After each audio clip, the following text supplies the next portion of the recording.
First আমাদের চলে যেতে হবে যে কোনো একটা ব্রাউজারে, গিয়ে এখানে NPCI টাইপ করতে হবে। লিখে টাইপ করার পরে NPCI যে পোর্টালটা সেটা সামনে আসবে।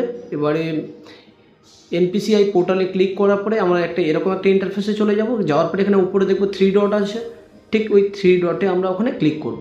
করার পরে এখান থেকে দেখব 3rd নাম্বার অপশান কাস্টমার লেখা আছে। সিম্পলি কাস্টমারে আমরা ক্লিক করব।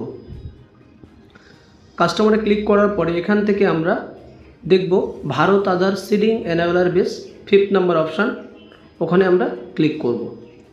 Bharat Aadhaar seeding enabler base এই অপশানটাতে আমরা ক্লিক করব। করার পরে দেখব আমরা এখানে আধার ম্যাপেড স্ট্যাটাস, ঠিক আছে, 4 নাম্বার অপশান আধার ম্যাপেড স্ট্যাটাস, এখানে আমরা ক্লিক করব।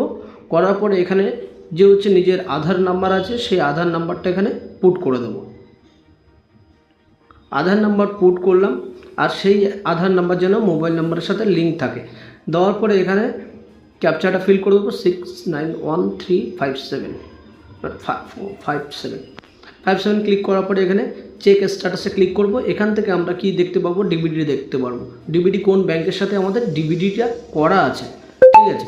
তো এখানে দেখবো আমরা আমাদের মোবাইল নাম্বারে যে আধার নাম্বারের সাথে লিঙ্ক করা আছে যে মোবাইল নাম্বার, সেই মোবাইল নাম্বারে 6 ডিজিটের ওটিপি যাবে। সেই ওটিপিটা এখানে সাবমিট করতে হবে। দেওয়ার পরে এখানে আধার ম্যাপেড স্ট্যাটাস দেখিয়ে দিয়েছে যে কোন ব্যাংকের সাথে কানেক্ট করা আছে। আমার এখানে শো করছে, দেখো ব্যাঙ্ক অফ ইন্ডিয়া, এটা কানেক্ট করা আছে, ঠিক আছে।